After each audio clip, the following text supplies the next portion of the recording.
Many of these measures are not being observed by some of our residents. These, unfortunately, are the same residents who are unvaccinated. The current cluster appears to be associated with an individual or individuals who entered Dominica illegally and took part in a biker's activity along with a jam at a location in Pottersville known as The Lot on Sunday, July 25, 2021. As you're aware, there was a public announcement from the Ministry of Health requesting people who attended this event at The Lot in Pottersville to get tested. Over 200 people presented themselves for testing at the Roseau Health Center yesterday, August 2nd, 2021. We thank all those who heeded the call for their cooperation. To date, there are 10 confirmed cases associated with this event, plus 2 imported cases, bringing the total number of active cases in Dominica to 12. Meanwhile, 14 of the individuals who received rapid antigen tests at the Roseau Health Center yesterday tested positive. We are currently awaiting the results of the PCR tests to confirm the status of these individuals. All confirmed cases and those whose rapid antigen tests were positive have been placed in isolation or quarantine in a government facility. Based on the observations so far, the current cluster of the COVID-19 cases is quite different from previous clusters, mainly because a number of the people who have tested positive and their contacts are presenting flu-like symptoms. This makes the virus much more contagious. Therefore, to reduce the likelihood of further infections, the Ministry of Health has recommended some measures which the Cabinet has accepted. The measures are as follows. 1, a curfew order will be in effect from 6 p.m. to 5 a.m. daily from Tuesday, August 3rd, 2021 for the next 7 days in the first instance. 2, however, in the case of the weekend, the curfew will begin at 5 p.m. on Saturday, August 7th, 2021, and will continue throughout the day on Sunday, August 8th, 2021, and end on Monday, August 9, 2021 at 5 a.m. Curfew will then resume the night of Monday, August 9, 2021 at 6 p.m. All non-essential businesses are to remain closed. That's number 3. 4, essential workers, including people working at the ports, healthcare workers, banks and credit unions, hardware stores, telecoms and broadcasting, pharmacies, farmers, security services, utilities. The exhaustive list will be published later today. These measures will also include workers and people who are traveling in and out of the country, seeking medical care, shopping for necessities, banking but by appointment only, caring for a family member, pet or livestock, involved in construction, farming and manufacturing, all of whom will be allowed to continue their activities. 5, the hours of operation for businesses that are allowed to open are from 6 a.m. to 4 p.m. 6, all businesses must ensure physical distancing measures of 6 feet apart are maintained and should control the number of customers inside of the premises to ensure no more than 4 customers per eye. 7, all bars and nightclubs will remain closed. 8, restaurants, There will be no dining in, takeouts only. 9, no consumption of alcohol in the public. 10, churches and other places of worship are to remain closed. 11, weddings are to be limited to 5 individuals, while funerals are to be no more than 10 individuals. 12, the following will not be permitted: private parties, recreational or sporting events, social events, meetings of fraternal societies or of clubs, group tours, loud music. 13, public transportation will be restricted to 3 individuals per row. 14, there will be no visitation to the hospital, prison, infirmary, or quarantine facility, or any home providing care to the elderly and children. 15, the airports and seaports will remain open. 16, remember that masks are mandatory by law, and the police will be authorized to give you a ticket if you are seen not wearing a mask in the public. 17, the penalty for people who fail to comply with this order has been increased to $5,000. These measures, my dear friends, are not intended to scare the population, but to ensure that we act quickly to avoid a deterioration of the situation. I make a special appeal to the people who have been contacts of the individuals who have tested positive for the virus, or individuals who have attended any of the events which I mentioned earlier, to come forward and get tested. Meanwhile, we remind all residents to remain vigilant and adhere to the COVID-19 protocols. Wash or sanitize your hands often. Cover your mouth if you are coughing or sneezing. Wear your mask. Avoid moving from home to home. Avoid family visits. If you have flu-like symptoms, call the hotline at 448-2151, 448-2153, 448-2156, 611-4325, or 1-800-219, so you could get tested. Very importantly, get vaccinated. Vaccines are available at the district health centers island-wide. Vaccination reduces the likelihood of contracting and transmitting the virus, and also reduces the likelihood of becoming seriously ill if you become infected with the virus. Once again, I wish to thank the health officials for their dedication to task. Some of our residents have not been very kind to them. Over the past week, they have received much hostility and abuse by a few contacts and their families. We as a country must condemn this behavior. These officials are working hard to protect us as a country, and the least we could do is to be cordial and cooperative. Government has done and continues to do its part. We must all, as responsible citizens, play our part and adhere to the measures and protocols. Speak to your children, your parents, relatives, friends, co-workers, and neighbors.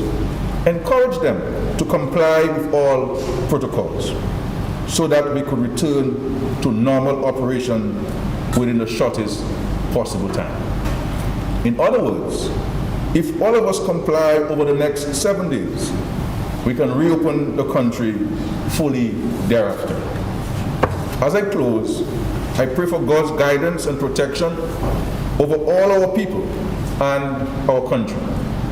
I also pray for speedy recovery for all of those who are now infected with the virus. Let us all continue to pray for them, their families, and for Dominica. And I want to say to all of you, that we will be tolerating absolutely no nonsense in this country for the next 7 days and beyond. Thank you very much.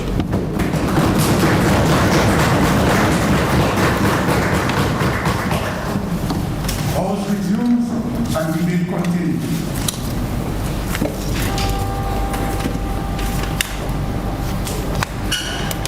Mr. Speaker, I rise to wind the debate on the 2021-2022 budget debate.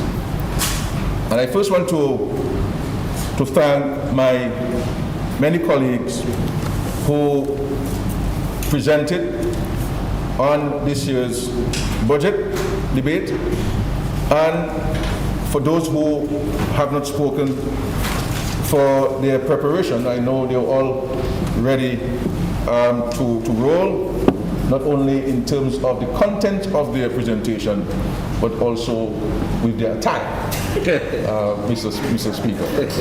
But I'm sure they will have the opportunity to speak to the nation on these matters. But in light of the present situation confronting our country with COVID-19, we are directing our attention to the management and containment of the spread of this virus. But Mr. Speaker, recognizing that the opposition, or the parliamentary opposition, which that's the term they like to describe themselves, fail in their duty to be present in the parliament as they've been paid to do, and to respond to critique the budget presented by the Minister for Finance. And I indicated to you, Mr. Speaker, and to the rest of the country, that there was one particular year when Mr. Earl Williams, the then leader of the opposition, he was present during the presentation of the budget address, and we adjourned, I believe, either the following day or 2 days later. He came to the parliament late that morning, and the Madam Speaker delayed her entry into the House to allow Mr. Williams to make his way to the parliament. When he came without a script, because he said then that his speeches was being emailed to him, and the email hadn't arrived. And he asked for some consideration on the parliament. And I stood on my feet and I moved that the House be adjourned for 30 minutes to allow Mr. Williams to receive his email, and we even allowed the clerk of the House to facilitate the printing of his text.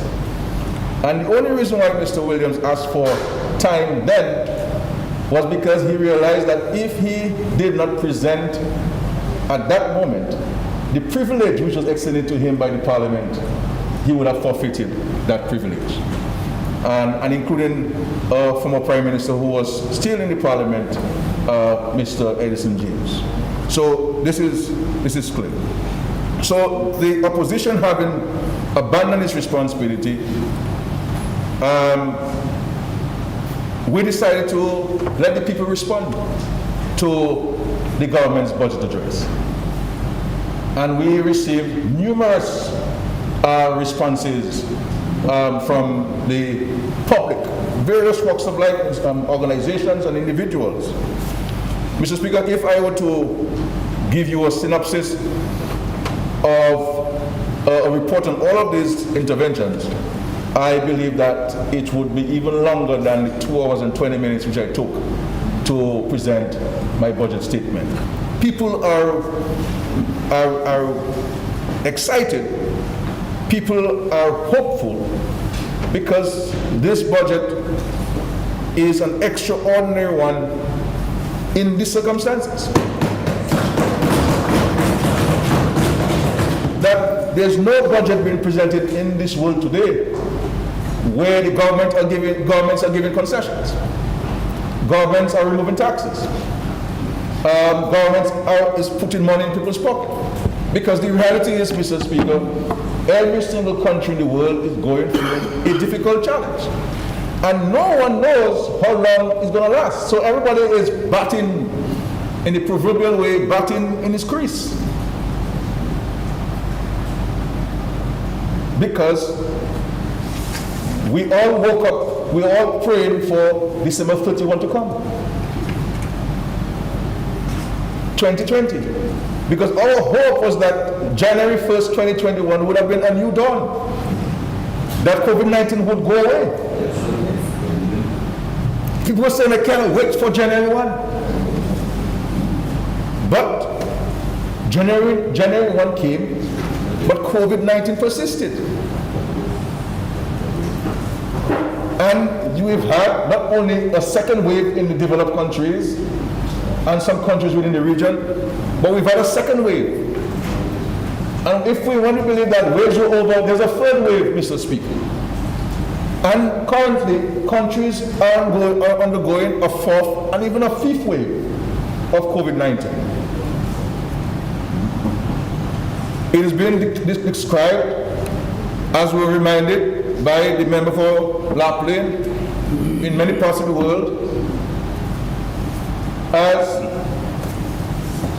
a pandemic of the unvaccinated. In the United States, and we only use the United States, Mr. Speaker, because that's our barometer in terms of what's going on and what's not going on in the world. Because they are the largest country. They are the most developed country in the world. Largest economy, that is, Mr. Speaker. And I was watching the news yesterday and today, and there are millions, 11 million people in one state who will be evicted today. 11 million people in one state. And President Joe Biden is asking local government authorities, state governments, to go to their legislatures to pass legislation to extend the moratorium on action to evict people. And so here in Dominica, we were coasting along. All of the cases we got for this year came from the borders, on the testing of the borders and the quarantine period. But we have always been concerned about this opening of illegal entry. And so notwithstanding COVID-19, Mr. Speaker, people are totally and absolutely flabbergasted by this year's budget, as they were with last year's. And with these measures, Mr. Speaker, we are putting or keeping millions, tens of millions of dollars in people's pockets. The land transfer fees, the reduction, Mr. Speaker, I estimate about $25 million. And that is dependent on the value of the properties. And so we went to the public and said, could you serve as the opposition in Dominica and critique the government's budget this year? And I will highlight some of the comments made by members of the public.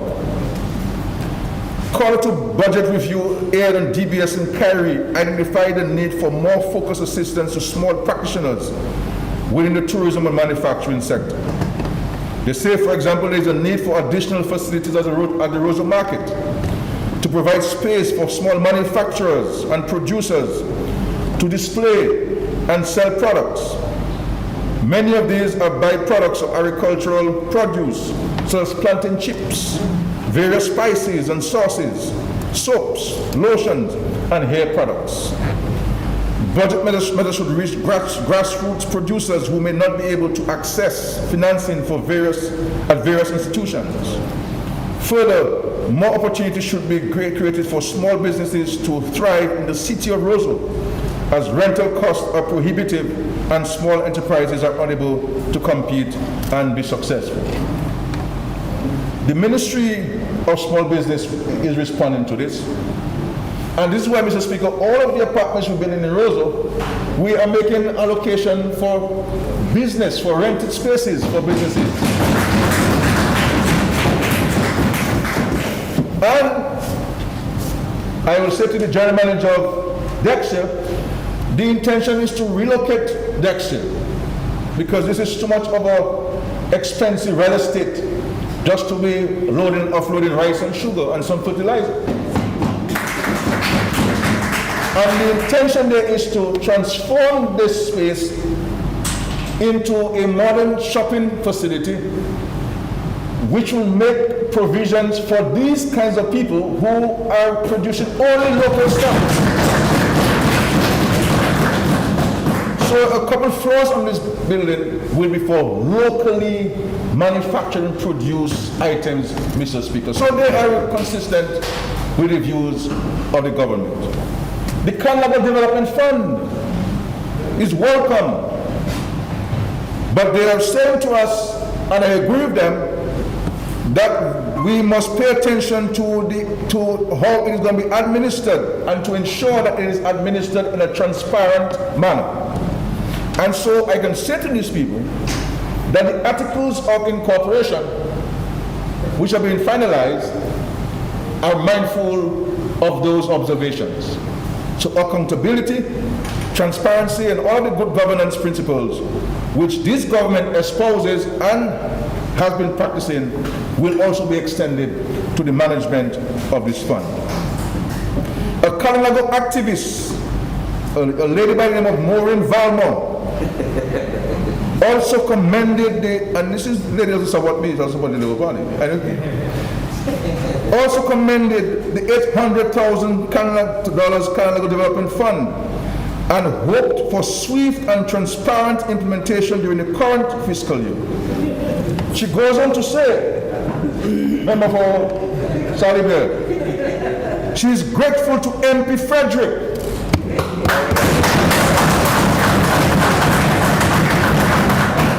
for pursuing the measure in the budget and looks forward to Kalinago's accessing the funds for development purposes. Valmo called for a Kalinago monument to honor the indigenous peoples of Dominica, who are an integral part of Dominica's history. She hopes for the allocation of funds for such a monument in the next year's budget. Valmore also identified the need for a Kalinago Cassava Bakery and a Salibia Agricultural Station, all of which are in the manifesto of the Dominica Labour Party.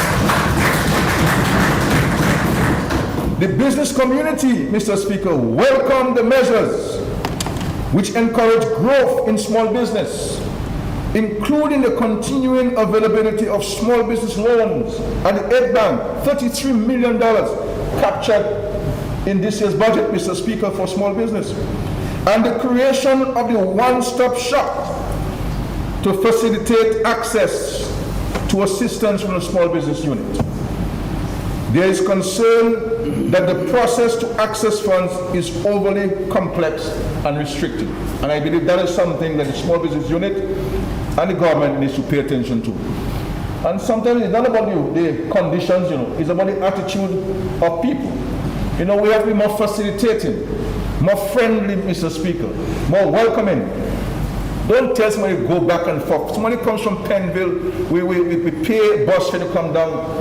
Don't allow us to come back a second time. There's the rule, the conditions say 10 documents. If I have my 10 documents, why you make me come and go and come? So it's something that we have to address in Dominica, is our attitude towards each other, and whether we are facilitating and making things more difficult when they could be done much easily, Mr. Speaker. They're going to say business owners are hopeful that major projects coming on stream mean a number of spillover benefits for the economy.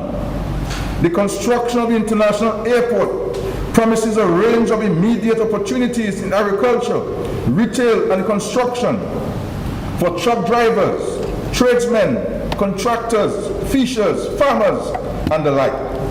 This will result in increased spending power for those employed on the project and account for a greater circulation of money in the economy as income is spent on food at shops and supermarkets, on utilities, and for other basic necessities. The increase in the minimum wage, the Business Committee is saying, Mr. Speaker, holds implications for small business owners who may find it difficult to pay higher wages in a stressed economy. Yet, they say it is good news for workers in various low-paying jobs that can now take home a better pay packet, Mr. Speaker.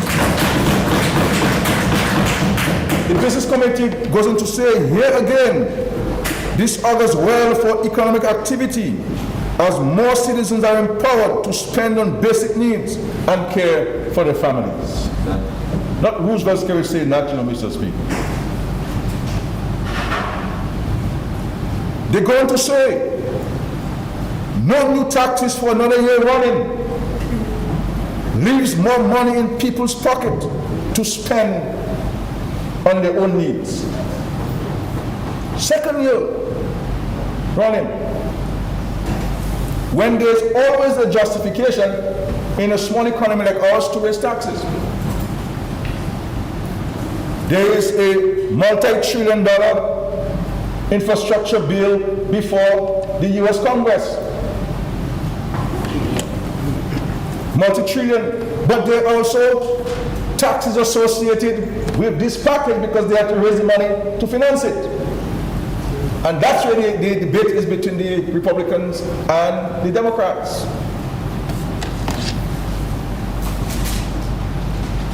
They're going to say Rosa should be viewed as a commercial hub, seen as a place of business where commerce is conducted daily.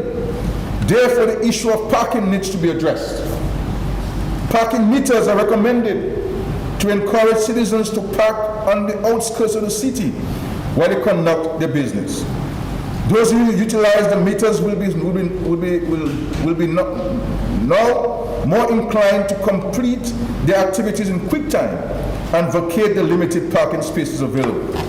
Parking garages run for profit, as well as a bus station located away from the hustle and bustle of the city are also recommended. We have said that with the Rosa enhancement, that consideration will be given to the placing of parking meters to seek to minimize the parking. And so the Business Committee is consistent. The Dominica Association of Industry and Commerce, the representative body for businesses, has welcomed the income tax allowance for property insurance premiums. The new measure, they say, will provide incentives and encourages individuals to obtain insurance, reduce dependency on the state, and increase the disposable income within households.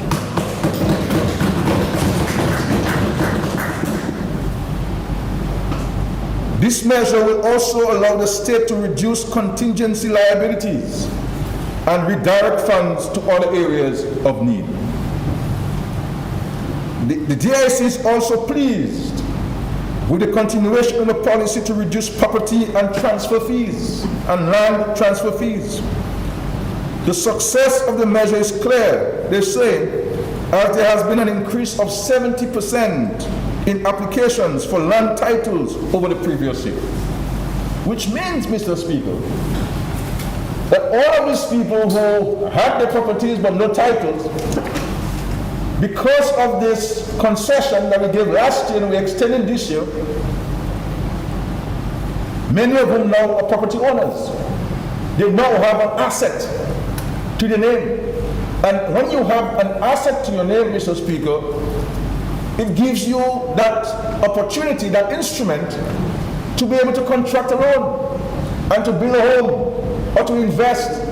And if you want to sell the property, Mr. Speaker, you have cash in your hand. And properties in Roseau, the price are on par to that which you find in Manhattan in the United States of America.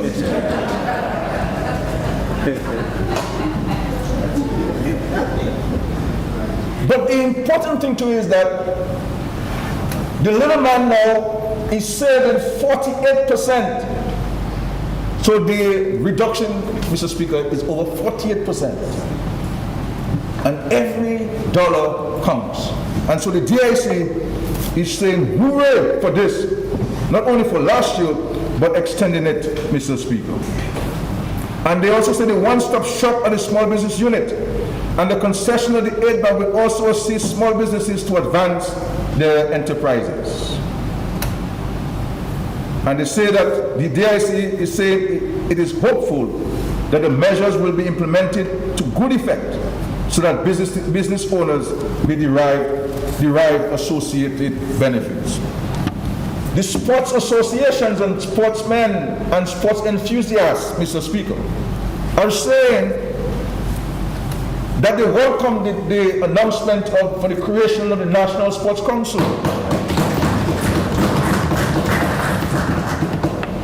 They say that such an organization will provide guidance for associations as an umbrella representative body and give support to youth and students who show talent in various sporting disciplines. They're saying to us, while welcoming this announcement, the right people are needed to administer the council to ensure its effectiveness. The Sports Council should conduct its functions free of political consideration. I'm not sure what that one is there, Mr. Speaker. And they say, Mr. Speaker, on top of the National Sports Council, the announcement by the Minister of Finance to create a trust fund for sports is exciting news for sporting government. So I'm saying to the Minister of Sports and the other cabinet colleagues that we need to move very quickly with the setting up of the National Sports Council so we can put in place the trust fund that will provide financial and technical support to our athletes, especially those who have to perform overseas. Because sometimes a lot of these people going out to events, they don't have pocket change, Mr. Speaker. You know, they need some new clothes. They need a little suitcase. They need some nourishment. And that sports trust fund, Mr. Speaker, will help alleviate those challenges. And the intention there, Mr. Speaker, is to capitalize this fund with proceeds from the CBI, but the private sector more than welcome to provide this stuff. I have suggested publicly, Mr. Speaker, it's not in this budget, but I have suggested publicly that we may want to consider a sports levy. Yes. You know, a sports levy where each of us could give us 0.25% of our salary to that sports levy, and that will be managed by a trust fund. It will be used to develop and maintain sporting facilities. It will be used to help setting up clubs and paying of coaches in the villages. And I believe that it would certainly help continue to revolutionize sports in Ghana. Some callers said, Mr. Speaker, that they welcome the government's focus on people who are receiving this invalidity pension.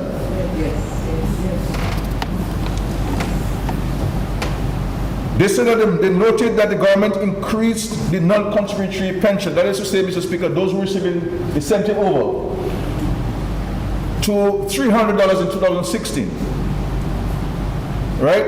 And just under 2,000 people are receiving this every month, Mr. Speaker. And they are hailing the increase in the invalidity pension from $202 a month to $302 a month, Mr. Speaker. And I can tell you, in speaking with the folks at the DSS, the people who are receiving this pension have already started calling and say that they just carry say there's an increase, and it's supposed to be August 1. But the reality is you will start getting it on the last day of August, but you get those who will get by weekly, it will be effective from the weekly. And if they have to do a back pay for you, then they'll certainly do that. But the staff, they're working from the day they heard the announcement. It was supposed to be September, but I advanced it to August, and they'll be working feverishly. And I want to thank the DSS for the usual cooperation, Mr. Speaker. Mr. Speaker, the Vice President of the Alternative People's Party, Leah Melinard. So the APP stepped forward because, Mr. Speaker, the opposition, the parliamentary opposition,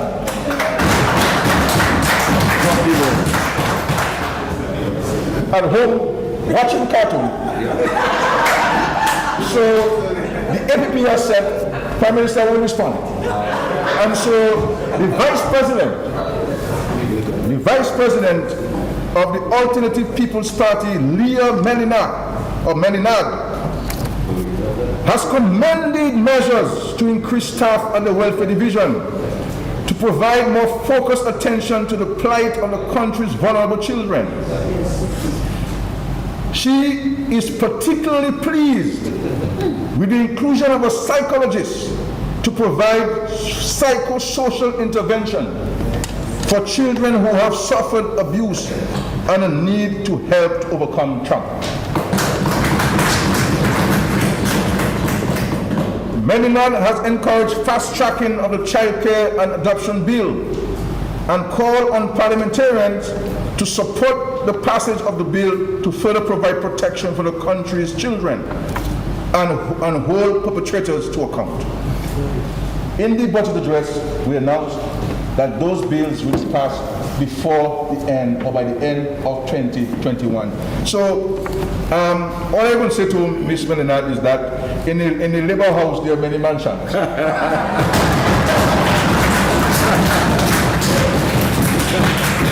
And we have a place prepared for you. So we welcome you. We welcome positive, serious people who are interested in national development of Dominica. So I am extending an invitation to join us, Mr. Speaker, to join us. The coordinator of the Child Protection Unit, Mrs. Gemma Azil Luis, is elated, she says, at the prospect of new staff at the unit. She goes on to say that I am confident that a staff psychologist and a counselor will significantly benefit children who have suffered sexual, physical, and other abuse. Additional staff will also assist the unit to conduct more timely interventions across the island. This is sure to increase the effectiveness of the unit and allow staff to provide prompt attention and conduct immediate investigations when matters are reported. Luis called for officers to be assigned to districts in the model of the primary healthcare districts to provide more timely interventions. Currently, all officers, she says, are deployed from Roseau. And in the restructuring of the welfare department, that is consistent with what Mrs. Luis is saying. Azil Luis also welcomed news that the family model bills will go to Parliament this year. She noted that the new legislation will create unison among the child care protection agencies on island and improve the care provided to Dominica's children. Mr. Speaker, recommendations re-renovation of washroom facilities of the government headquarters in Roseau. Mr. Alexander Stevenson is recommending the following. And some over $800,000 will be spent to improve the washroom facilities at the government headquarters. Mr. Alexander Stevenson says that government should take this opportunity to create an entrepreneurship program for about 10 to 15 young men and women of Roseau Central to get certified in plumbing, tile laying, installation of toilets, urinals, mirrors, and hand dryers with principles of basic electrical installation. He goes on to say this program can be conducted either with the youth Development Division Skills Training Program or the Dominica State College Technical Program. That apprenticeship program could last for about 6 months with a $10 stipend per hour for 8 hours a day, 5 days a week for the participants. Thus, 15 unemployed young men and women would earn a total of EC $156,000 over a 26-week period where they would get registered with the Dominica Social Security and have, for the first time, a national identification card with a 5-year validity, obtain certification and a letter of recommendation, own a bank account or credit union account with a debit card, use their skills certificate as an entry requirement to enroll in the Dominica State College Formal Certificate Technical Program to gain additional skills reinforcement, and gain any employment that the college may have as far as renovations of its own property is concerned. I believe this is a wonderful recommendation that the government should give consideration to and will give consideration to, Mr. Speaker. And so, here we have it, Mr. Speaker, a rebuttal of the Minister of Finance budget address by the people of Dominica, recognizing that those who have been paid to carry the function have abandoned their responsibility and have become truants. Truants, Mr. Speaker.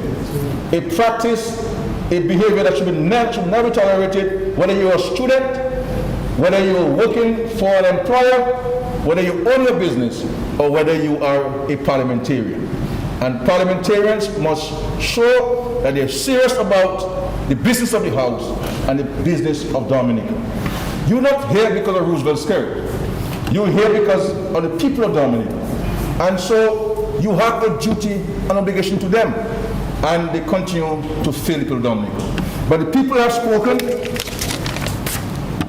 The people have spoken, Mr. Speaker, and we take note of all of the comments, all the concerns, all of the observations, and we will seek to have them as part of the implementation process. This, Mr. Speaker, we believe is an exciting budget. Obviously, we have to pay attention to implementation as a government and to be a bit more diligent and to push to get these things done. Let us not let something that can be done today sleep overnight. Because we know we only have today that the Lord has given to us, and we must make full use of today. So I am grateful to all of these people for the comments. Do not let the comments stop here. Keep them coming. We welcome this, because this is our country, Mr. Speaker. This is our country to build, our country to nurture, and especially in this very difficult period, Mr. Speaker, we need all hands on deck. And I am sending out an appeal to all Dominicans that this government has always been and continues to be prepared and willing to embrace you. Once, the only qualification is that you have to be serious and genuine about Dominica and its development. That's it. That's it. And so I want to thank again my colleagues for the collaboration, Mr. Speaker. I have instituted, when I became Prime Minister, a process where everybody plays a part in the budget preparation. And even in the consultations we've had, Mr. Speaker, a lot of the measures you see here are measures that have come from consultations, recommendations of various stakeholders, listening to the people, and seeing how we can tailor programs and policies and legislation to respond to the people. Because after all, we're here representing their interests, their concerns. We're here to minimize their anxieties, minimize or eliminate their fears, and to give them that genuine hope which they need. And I thank God for His blessings to be able to give us in this difficult period, Mr. Speaker. Difficult period. That ability to have presented such a budget in this period. And I'm grateful to him. Nobody in this country can say that the Lord has not been good to us in Dominica. The Lord has been good to us, Mr. Speaker, because notwithstanding all of the challenges, we have maintained all our social safety net programs, Mr. Speaker. All. Last financial year, we paid in excess of $36 million to NEP interviews. Over $36 million. We continue to build homes for our citizens. And as we said in the budget address, Mr. Speaker, this government sleeps better knowing that there are many families who sleep better at night because the government has provided them with a safe, comfortable, and decent home. And we give this solemn commitment that we shall not rest until every single family in Dominica is provided with a safe, comfortable, and resilient home. And I wish to underscore the fact, Mr. Speaker, that providing housing to our citizens is not a fundamental responsibility of the government. A government really has about 4 fundamental responsibilities. Basic education. This is why, Mr. Speaker, back in the days before Labour came into office, that when you got to 16 years, you had to leave school. Because basic education ends at age 16. Basic health care, which means primary health care. Beyond primary health care, you ought to pay for your health services. But we are covering the health bill of the vast majority of the population. Basic infrastructure. This is why before Labour came into office, Mr. Speaker, this 2-lane bridge system that we have now in Dominica was not something that we were known for in Dominica. And in some cases, instead back before Labour came to office, instead of widening roads were narrowed. And this is why, Mr. Speaker, that every single road in Dominica when Labour came into office was in a bad condition. Because if village council were not diligent to do a little kudme, a little tarish, and a little bag of cement, roads would not have been done in the villages. But whether you go to Kashaku, or you go to Capuchin, or you go to Salisbury, and you go to the Carnival territory, Mr. Speaker, this Labour Party administration has spent money improving road infrastructure. Because it is said, the road to economic development is roads. Just reflect, all of us, whether Ian from Chance, or from this place there, not Grange, Zikat. The road to the health center back then, that was opposite the road is in Portsmouth, was clear. Clear. The Labour Street there in Granville was sand and mud. Every single road in my own constituency, Mr. Speaker, everyone was in a bad condition when I became Member of Parliament. Today, everywhere in the constituency has roads. Even a place called Balizé in Ambach. As some youngsters who live here were saying to me yesterday. And the other responsibility of the government is national security. That's it. So anything that we are doing, Mr. Speaker, this is why they are based on policies, by cabinet decisions. The Yes We Care. This is a policy decision. The NEP is a policy decision. Our housing revolution is a policy decision.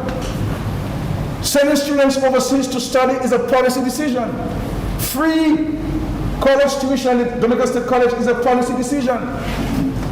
Which means, Mr. Speaker, that they can be changed or stopped at any time.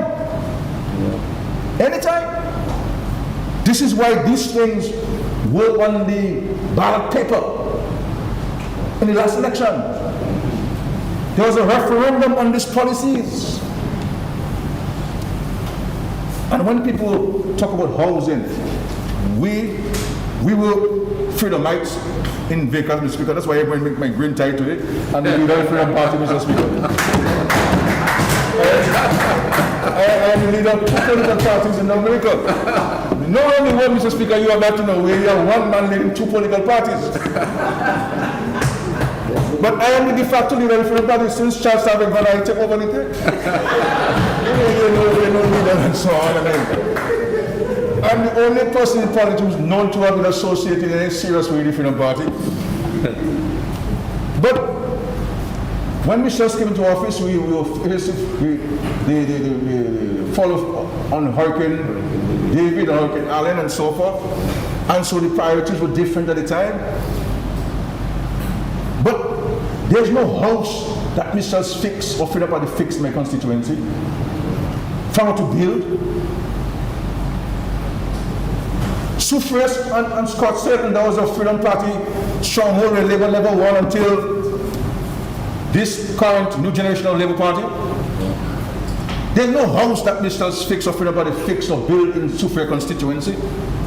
Maho! None!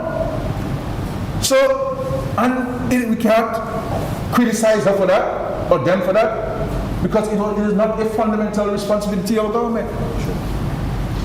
These things are entrenched in the party's philosophy, Mr. Speaker, and our party's philosophy.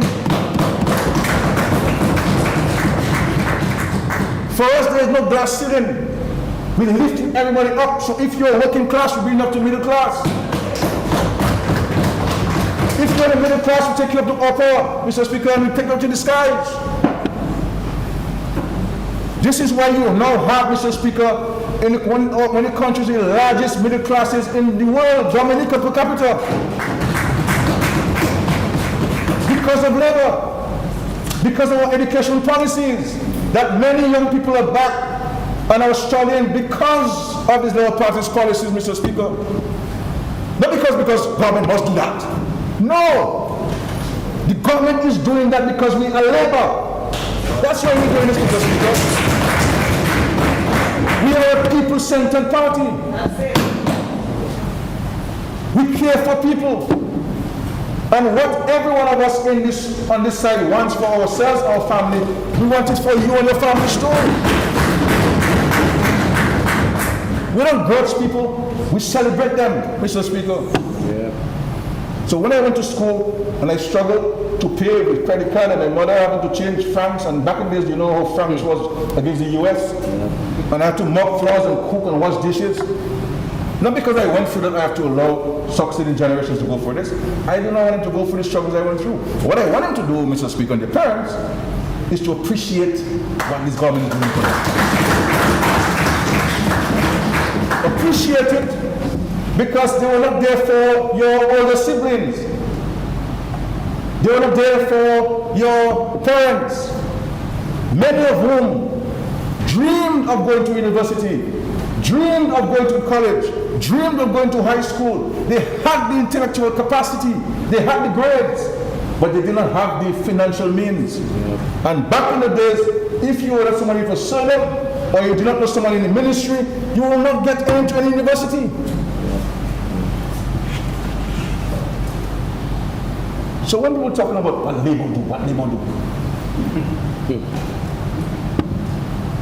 and talking about your access, I heard the leader wasn't talking about, he was saying in his rebuttal that the American Airlines flight coming to Dominica is not because of the government. Because of who?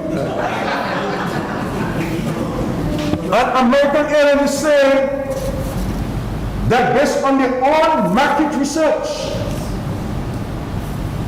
Dominica is becoming an interesting destination. And they're calling, Mr. Speaker, because of the 5-star hotels that we have built, the improvements in the infrastructure. And I can tell the public, Mr. Speaker, that we've had a team of both public and private sector people who have been knocking on the doors of all the airlines, engaging American Airlines, engaging JetBlue, engaging Caribbean Airlines in Trinidad. impact them, encourage them to come. And these people are shrewd business people. They're not going to come because they want to come. They come because there are opportunities. And opportunities are created by who? The government.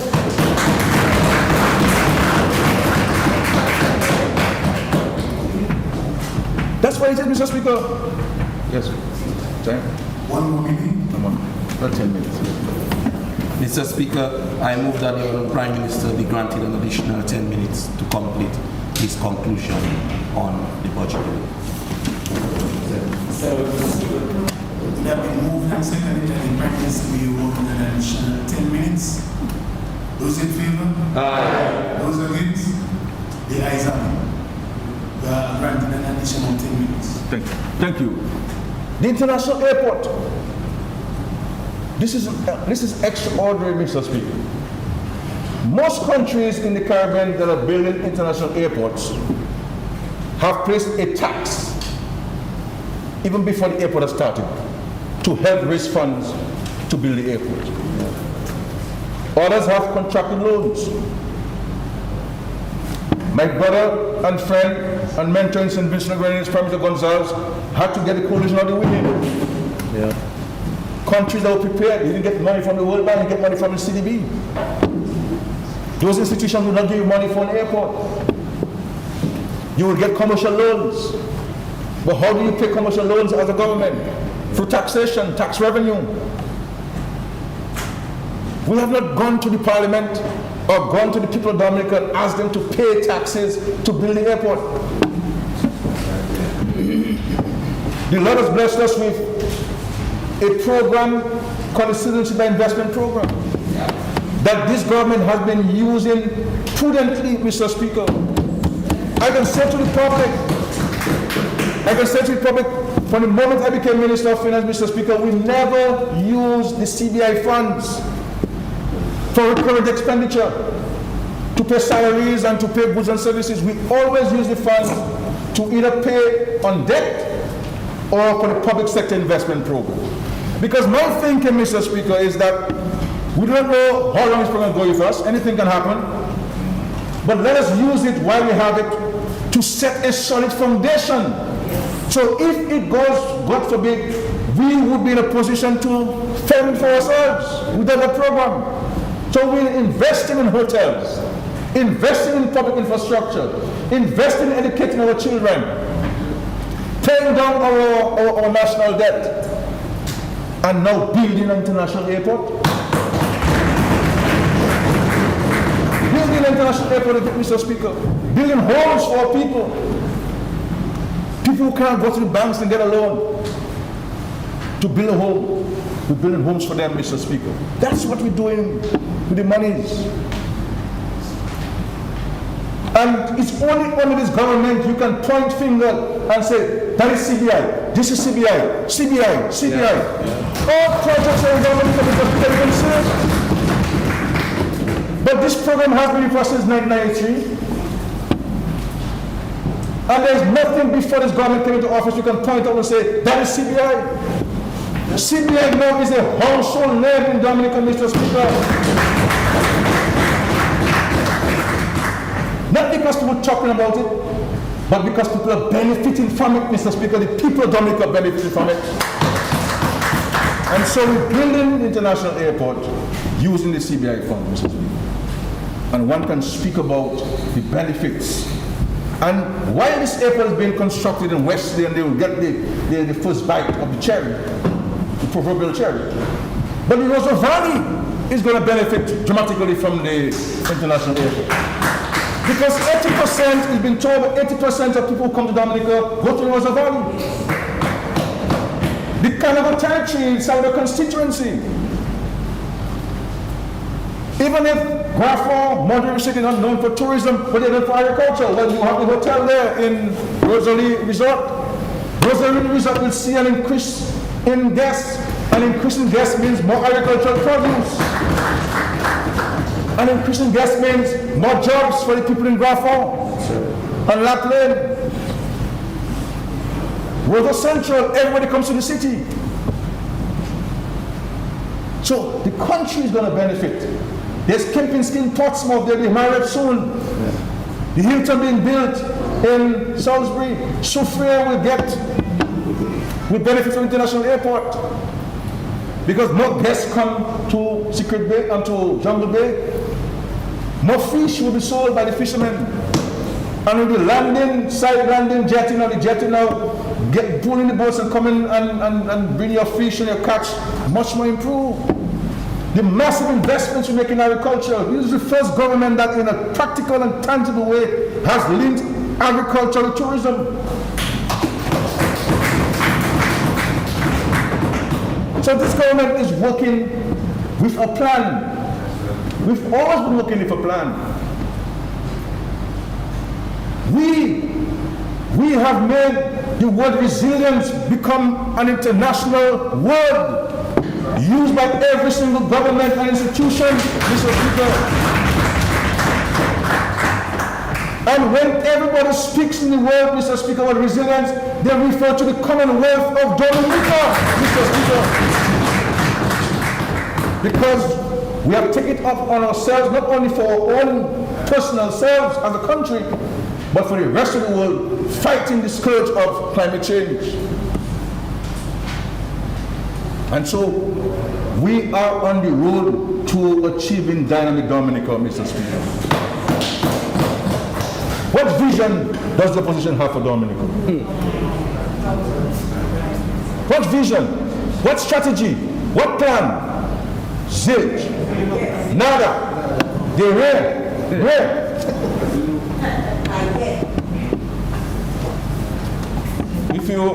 If I was somewhere with no camera, you know,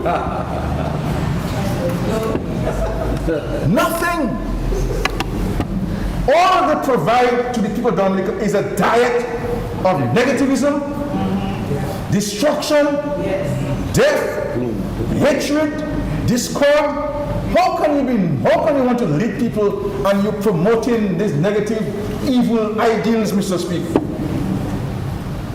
No love, no care, no concern. Now they're celebrating we have COVID in Dominica. Can you imagine that? In any serious leader of an agriculture or the parliamentary position would call the Minister for Health, would call the Prime Minister, and so we stand in solidarity with you and the country. No.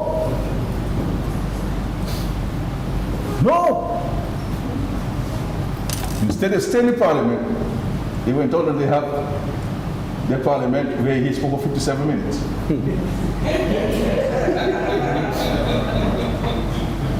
Very shortly, 2 hours and 20 minutes, which the Minister of Finance spoke. When he stood up to speak, I look at the cameras, I wanted to see what happened in the House. He had no speech prepared. He had no document. All he had was the estimates. He was not prepared. And he does that all of the time. And I knew that he was going to do that before the day came. He used that as a smoke hearing, as a smoke screen. Because he doesn't have the intellectual capacity.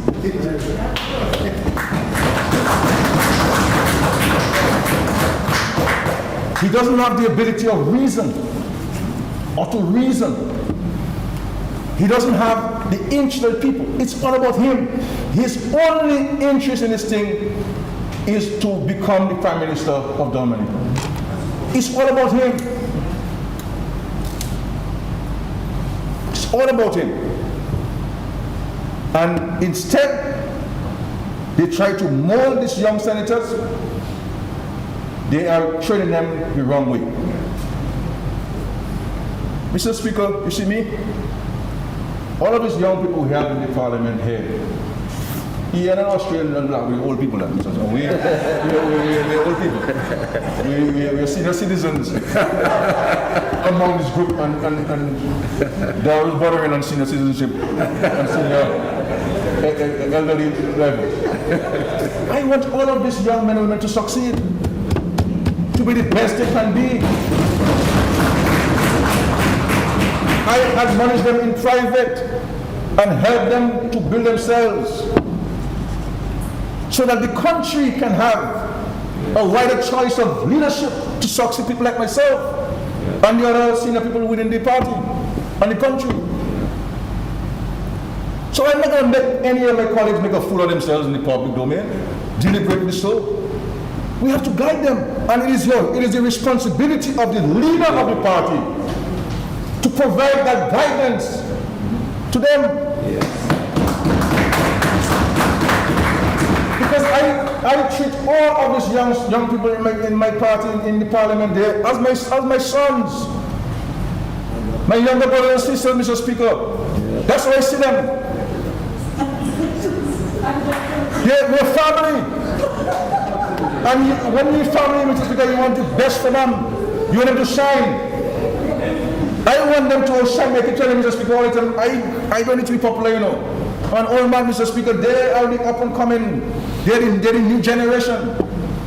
Yeah. But I can say to people, Dominica, that this country is fortunate, and we do thank God for it, and we do thank all of the families for allowing them to serve this country at this time. The country, Mr. Speaker, is in safe, solid, conscientious, caring hands and hearts with these people you see here on the government side. And this is why, Mr. Speaker, that whenever we are faced with a challenge in Dominica, not only Labour Party supporters are saying that, thank God, Labour and government, UWP supporters are saying, boy, I'm not voting for Labour, but by voting for Lennox for Prime Minister Dominica. Because they know that in good times, you can trust Labour. And in challenging and difficult times, they can go to bed and sleep soundly, knowing that Labour is in the steering wheel, Mr. Speaker. Yes. And that by the grace of God, when they wake up in the morning, Mr. Speaker, they know that the country is sound and well. Thank you, Mr. Speaker.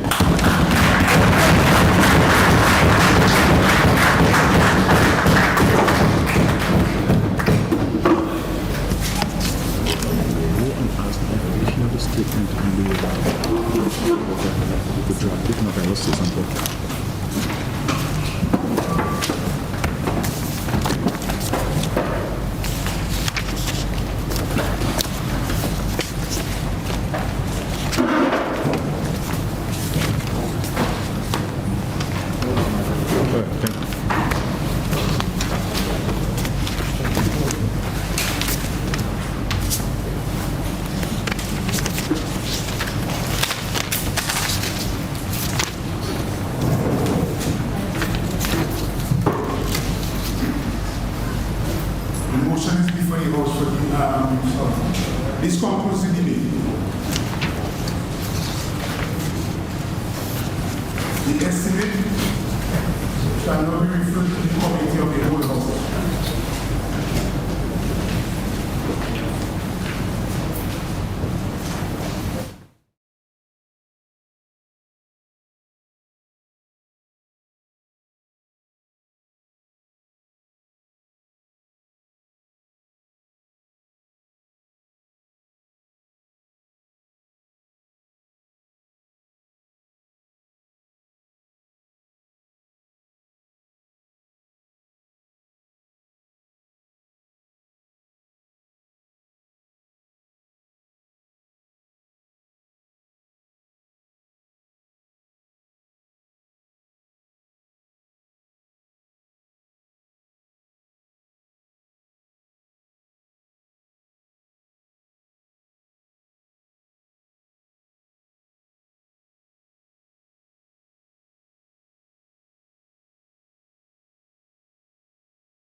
that the estimates have passed through the committee of the whole House without amendments.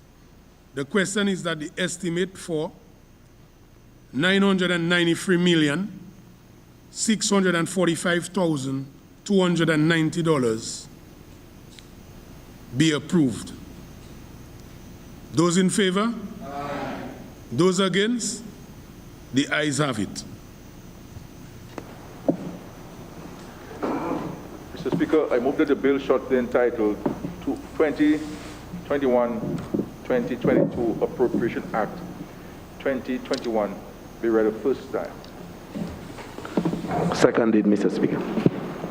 2021-2022 Appropriation Act 2021.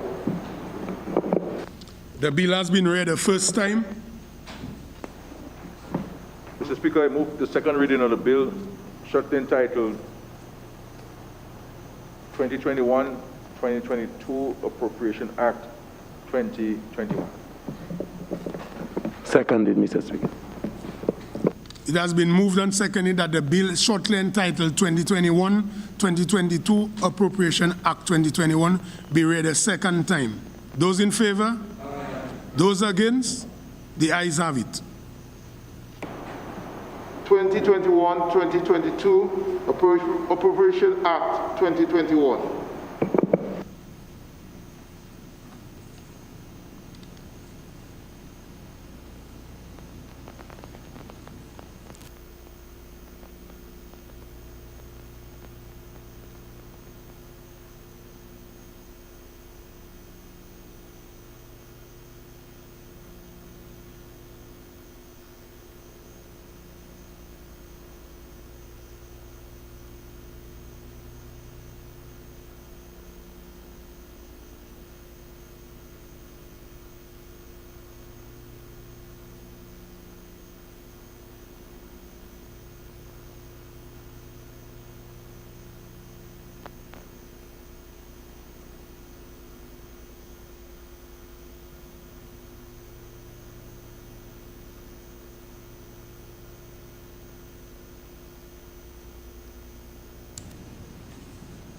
The bill now stands committed to a committee of the whole House to be considered clause by clause.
House resumes, and I have to report that the bill shortly entitled 2021-2022 Appropriation Act 2021 passed through the committee stage with no amendments. The question is that the report of the committee on the bill be adopted. Those in favor? Aye. Those against? The ayes have it. Mr. Speaker, I move that the bill shortly entitled 2021-2022 Appropriation Act 2021 be read a third time and passed accordingly. Seconded, Mr. Speaker. It has been moved and seconded that the bill entitled 2021-2022 Appropriation Act 2021 be read a third time and passed. Those in favor? Aye. Those against? The ayes have it. 2021-2022 Appropriation Act 2021. The bill has been read a third time and passed accordingly.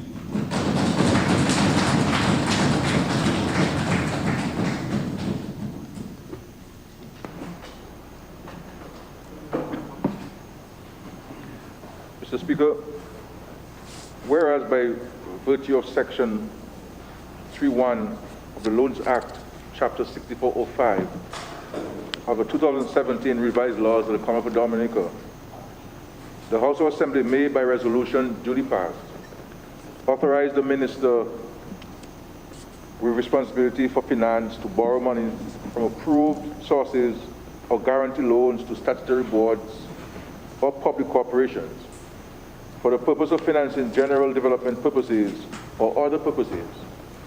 And whereas, in accordance with Section 36(1) of the Finance Administration Act, Chapter 6302 of the 2017 revised laws of the Commonwealth of Dominica, the power conferred by the Loans Act to borrow money by means of advances from a bank may be exercised by means of a fluctuating overdraft.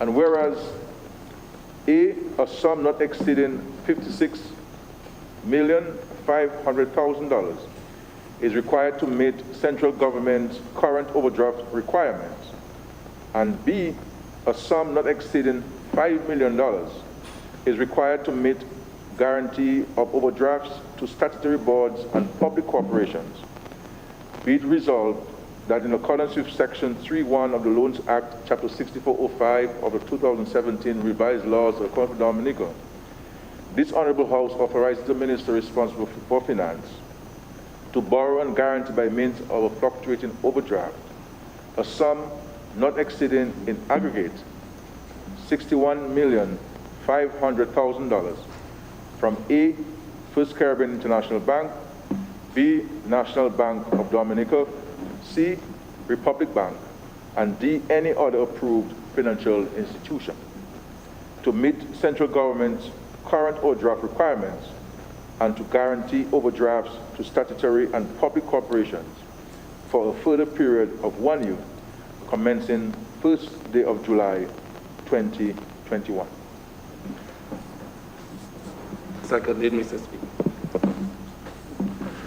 Mr. Speaker, this is a customary request of the Parliament during the budget cycle as a means of giving the government a buffer in the event that revenues of the state are not able to meet government's obligations in providing goods and services to our citizens, but also its legal obligations.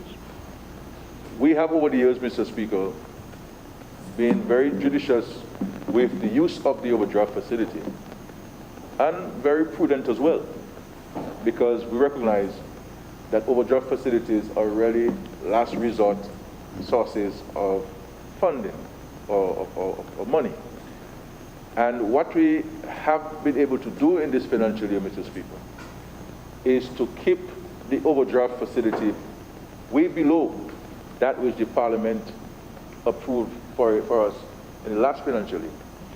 And this should not be taken lightly, Mr. Speaker, because we all recognize that government revenues have dropped, and so on our expenditures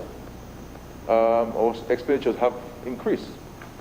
And even now with this new development we have, Mr. Speaker, with regards to COVID, we're not going to be earning any big set of money in the next 7 days, but we're going to see a big set of expenditure in the next 7 days. And therefore, you're going to have to juggle with the meeting of obligations during this period. And just to let people understand, because sometimes there's this either deliberate or sincere misunderstanding, that government doesn't have money sitting there in an account. Government, as the day goes by, revenue comes in. And you give every agency that collects revenue on behalf of government certain targets to meet because you have some fixed obligations to meet. So if we, in any given week, we have, say, $10 million to pay, we will call the various government, the main government revenue collection agencies and say, look, you need to come up with $8.5 million this week. So because, you know, we have to meet obligations. And so where this situation is, we do not collect all that we have to collect, then we go to the overdraft facility. But and once we're able to repay this facility, we repay this facility. And we have been able to contain this, not because we do not have use for the funds, you know, but in the same token, Mr. Speaker, we have to be responsible and prudent. And it is important for all of us as individuals, whether it's at our homes, whether it's for our personal finances, or whether even for our businesses, that we too exercise and demonstrate that level of prudence and responsible use of monies. Because as I've always said, money was never meant to be spent. It was meant to be managed. So that's why you never have any course at any university on how to spend money. The courses at university always is how to manage money, and money management. And when you have small business courses, they don't give you a course on how to spend money. It's always how to manage money, because through management of funds, you're able to maintain your liabilities and build your assets. But we recognize that all of us, whether it's a government, whether it's a private entity, whether it's a family individual, emergencies do arise. And when emergencies arise, you do not have the cash in hand. And even if you may have cash in the bank, it may be tied with a loan or mortgage or student loan or whatever it is, a motor car, whatever it is. And therefore, you have to go to another source and get it. Private businesses and many citizens have access to overdraft facility. But there are many citizens who do not have it, and that's why they go to the fast money businesses and the contract loans. Now, these fast money services, they have an important role to play in the society.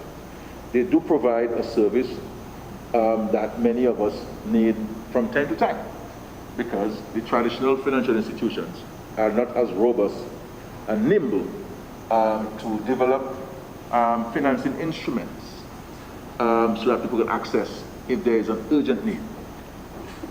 But it is very important for us as citizens and families to be very careful in contracting those loans.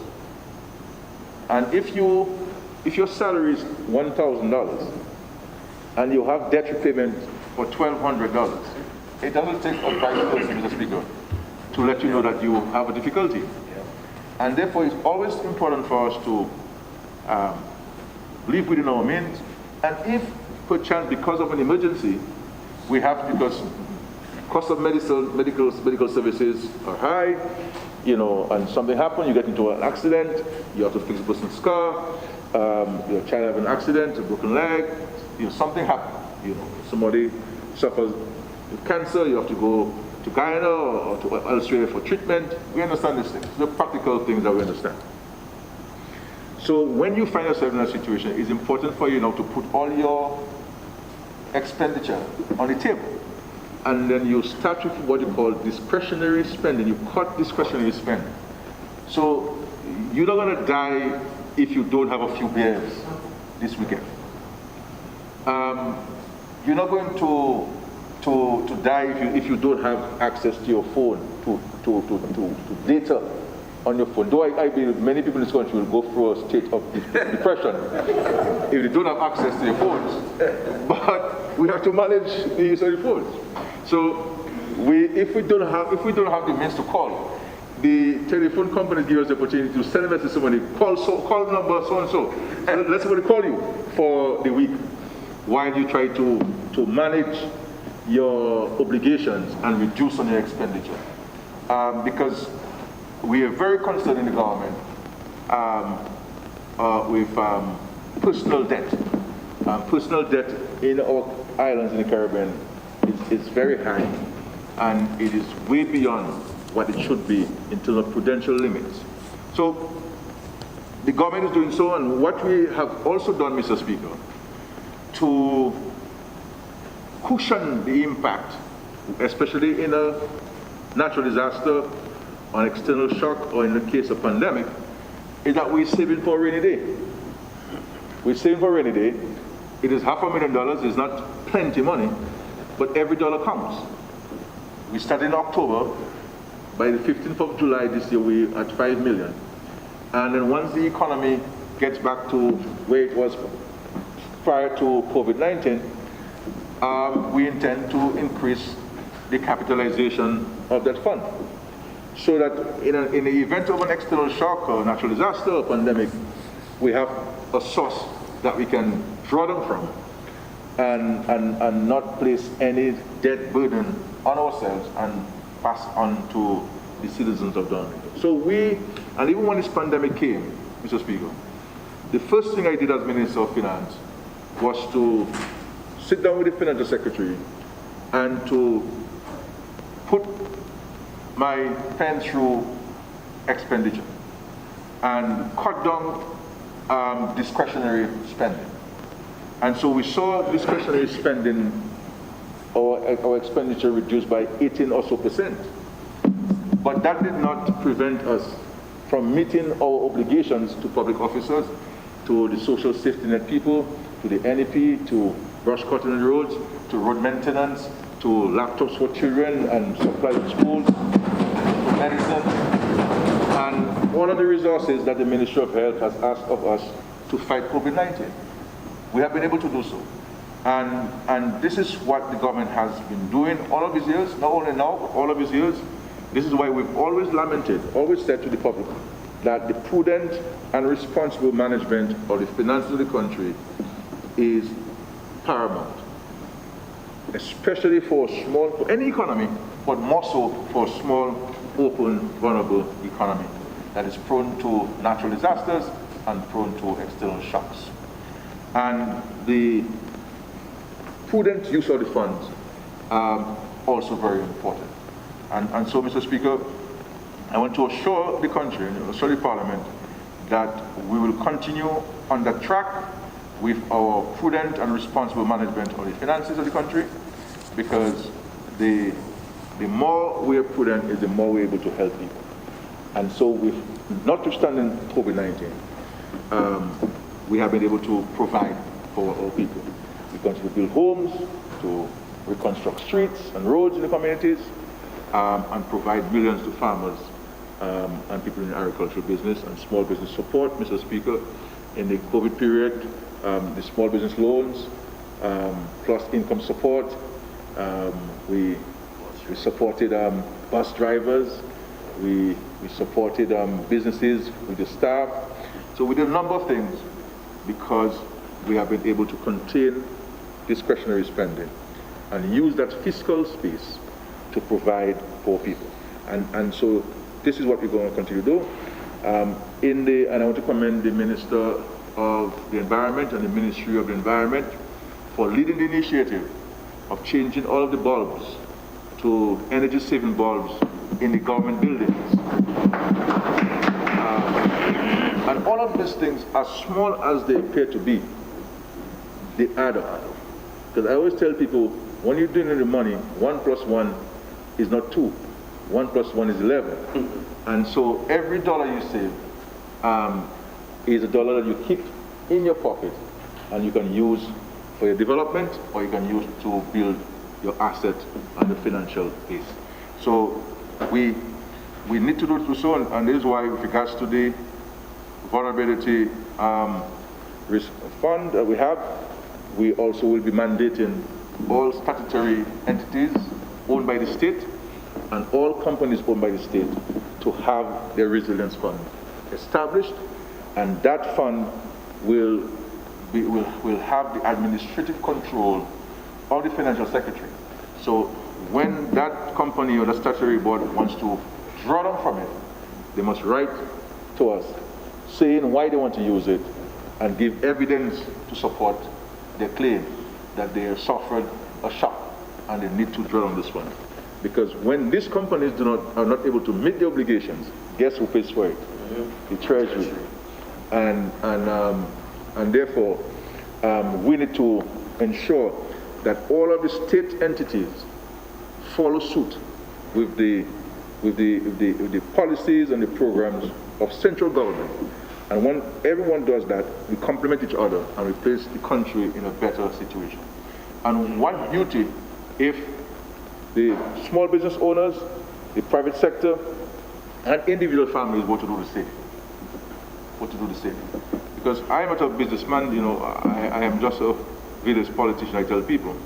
I apply common sense to many things, to all things. And if you have a small business,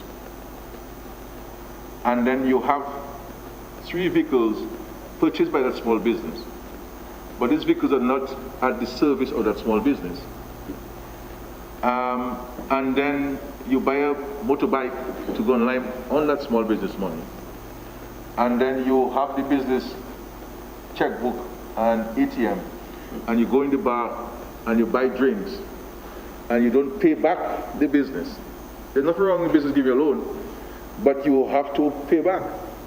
And a lot of people don't pay themselves a salary when they own a business. I urge people, pay yourself a wage and have a separate account for your business.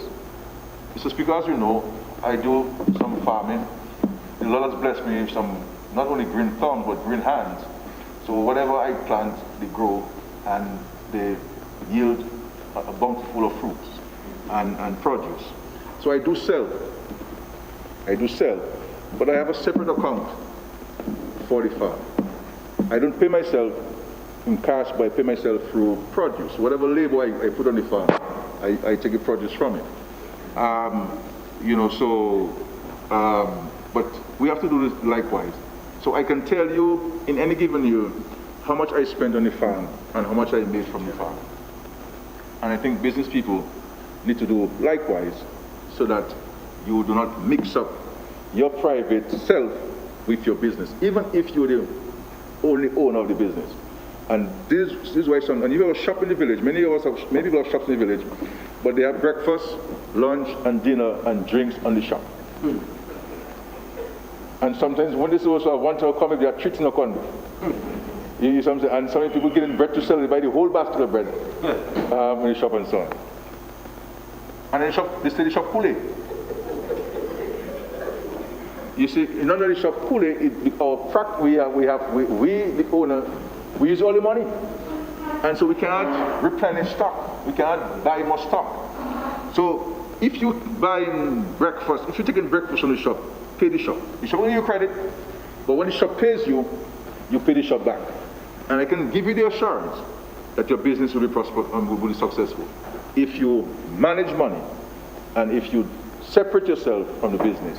And this is what the government is doing with the overdraft.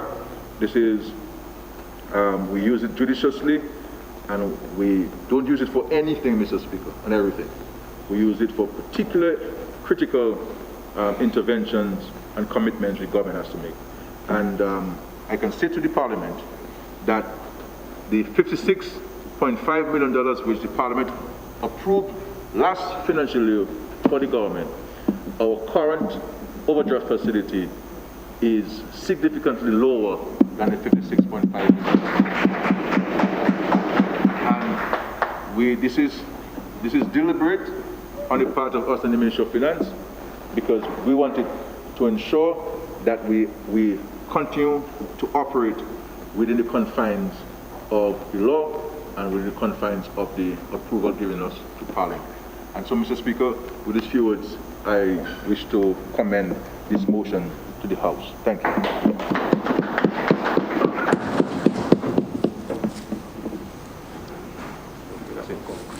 The motion is before the House for debate. Mr. Speaker, we are approaching 6 o'clock and curfew starts at 6 o'clock, so I suspect the ministers have to drive far to home, and yourself, Mr. Speaker, and the staff. So there's no debate, so I wish to commend the motion to the House.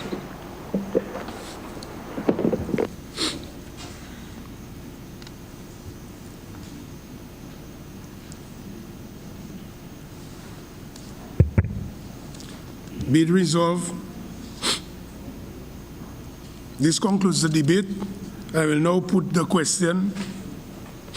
Be it resolved that in accordance with Section 1 of the Loans Act, Chapter 6405 of 2017, revised laws of the Commonwealth of Dominica, this Honorable House authorizes the Minister for Finance to borrow and guarantee by means of fluctuating overdraft a sum not exceeding in the aggregate 61,500,000 Eastern Caribbean dollars from A, First Caribbean International Bank, B, National Bank of Dominica, C, Republic Bank, D, any other approved financial institution to meet central government's current overdraft requirements and to guarantee overdrafts to statutory and public corporations for a further period of 1 year commencing the first day of July 2021.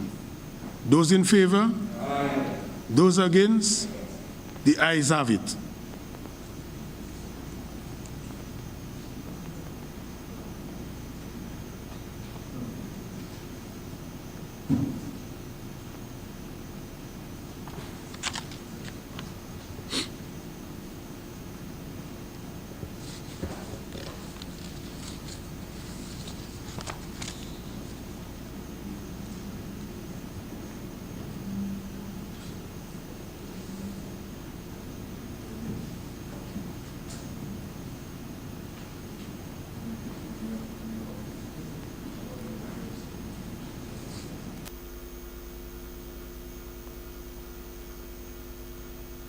So, a couple of minutes, the clerk is getting the names of the committees or the establishment committees.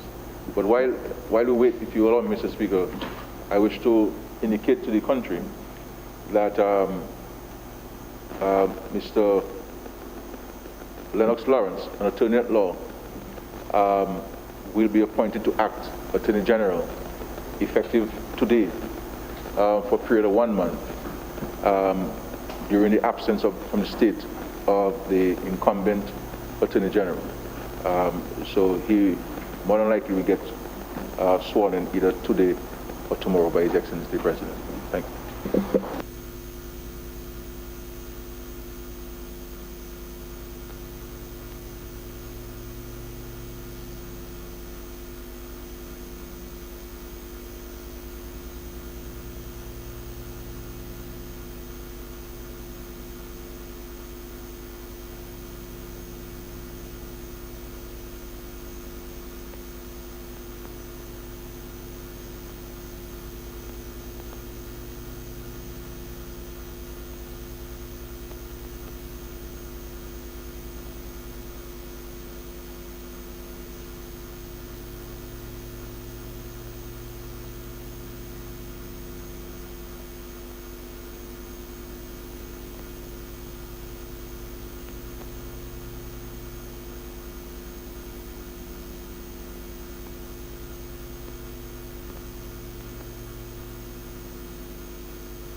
Mr. Speaker, thanks for your indulgence. As you're well aware, Mr. Speaker, the opposition is not present, and therefore I cannot consult with the opposition. So I am only at liberty to recommend to the House the members of the committees appointed on the government side, Mr. Speaker. Right?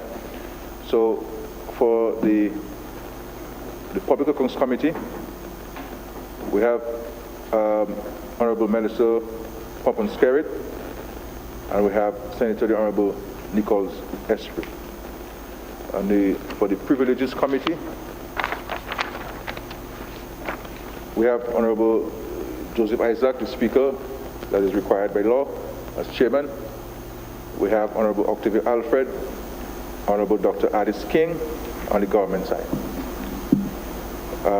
The Standing Orders Committee, Honorable Joseph Isaac, Speaker, as required by law, is also the Chairman. Honorable Hosea Frederick, Honorable Fidel Grant from the government side. The Parliamentary Proceedings Broadcasting Committee, We have Honorable Joseph Isaac, Speaker. We have Honorable Edward Regis and Honorable, and it's not Sherika, it's Shekira, okay?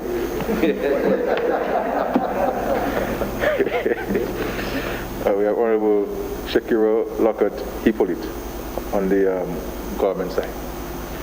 And on the Creed Parliamentary Oversight Committee, we have Honorable Levi A. Peter as the chairman in his capacity as Attorney General, Senator the Honorable Oscar George, and Senator the Honorable Cassidy Lavett.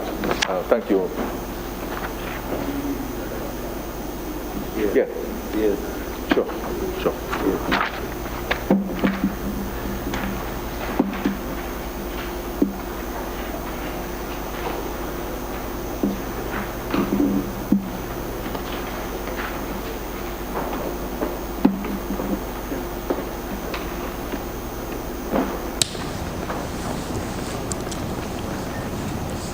It has been moved. That's all.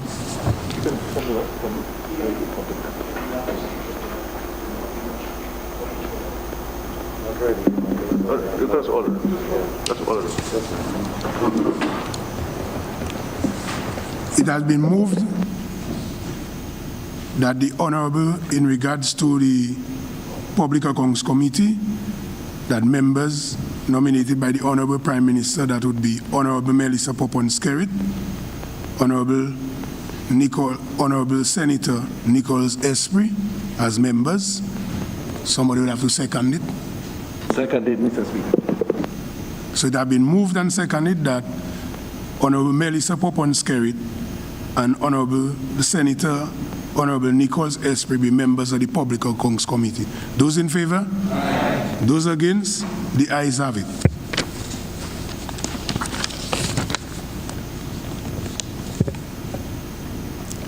It has been moved by the Honorable Prime Minister that in regards to the Privileges Committee, that Honorable Joseph Isaac, Speaker, be the chairperson, and Honorable Octavia Alfred be a member, and Honorable Dr. Ardis King be a member.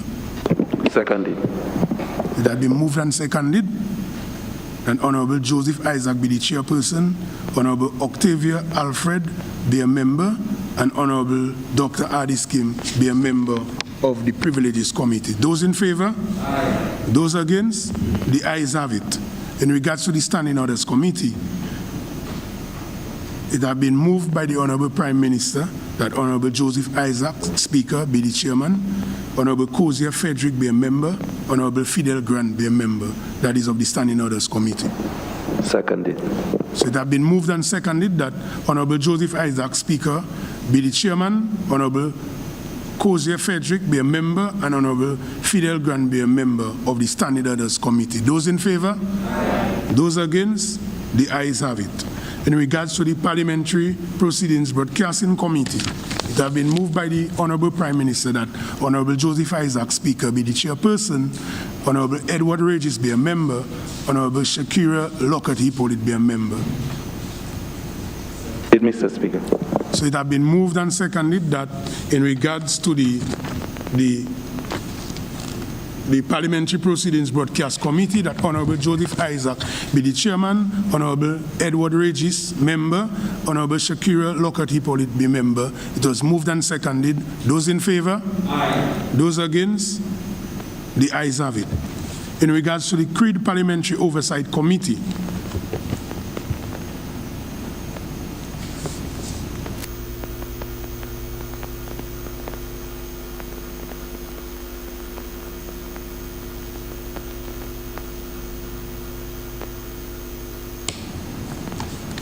it has been moved that in regards to the Creed Parliamentary Oversight Committee, that Honorable Levi Peters be the chairperson, Senator Honorable Oscar George, a member, Senator Honorable Cassidy Laville, member. Seconded, Mr. Speaker.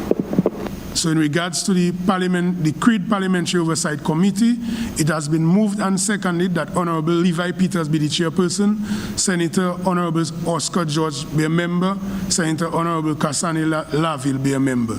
Those in favor? Aye. Those against? The ayes have it.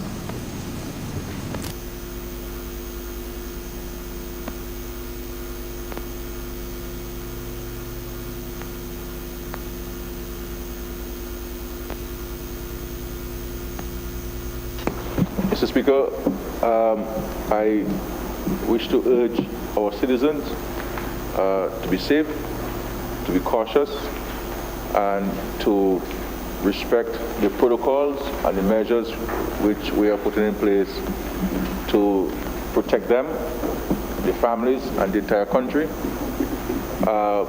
There's no need to panic. There's need for us to be responsible and for us to adhere to all of the protocols and the measures. We're doing this, as we've always said, Mr. Speaker, we shall not shy away from taking decisions to protect lives and to protect our citizens. And so let us use this period to reflect and to allow the health officials to do what they need to do. Let me urge all of us to be cooperative. We are doing so for your well-being and for the well-being of your family and for the well-being of the country. And the more cooperative we are, the better for all of us at the end.